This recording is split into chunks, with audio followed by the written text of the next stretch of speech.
This is odd one in. This is a Monty routine that I worked out when I was still at school and marketed for myself many years ago.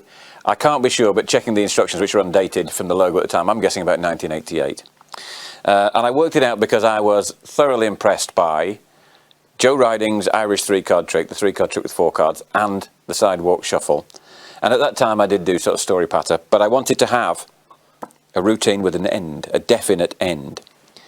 And I worked this one out, and it's given me a lot of use when I've been doing corporate events, and you'll see why when we come to the end. Now, the way that I will present this usually is I'm just going to leave you with a crash course in why you shouldn't be playing Find the Lady or the 3-card trick. As I'm sure you're aware, generally this is played with 3 cards, and the idea is that you've got to keep your eye on the odd card. Now what I'm going to do is put the odd card in full view there by moving one of the aces out of the way. Now all you have to do is keep your eye on the odd card, which would seem pretty easy. But lesson number 1 is to remember it's not always called Find the Lady. Sometimes it's called Chase the Ace.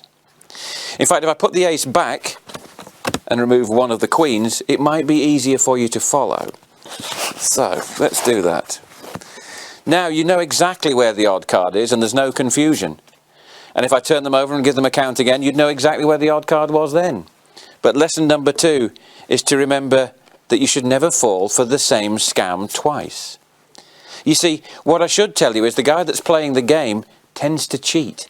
And the guy that's playing the game really doesn't want you to win. He's going to try and stop you winning at any possible opportunity.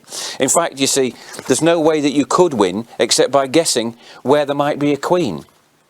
And I have to say, if you took that bet, lesson number 3 is never fall for the sucker bet. The guy's not going to give you a bet you can win. In fact, there is no odd card. There's 2 of each. You can't ever win when you're looking for an odd card when there's 2 of each. The secret is never to look at the faces. The secret is to look at the back of the cards.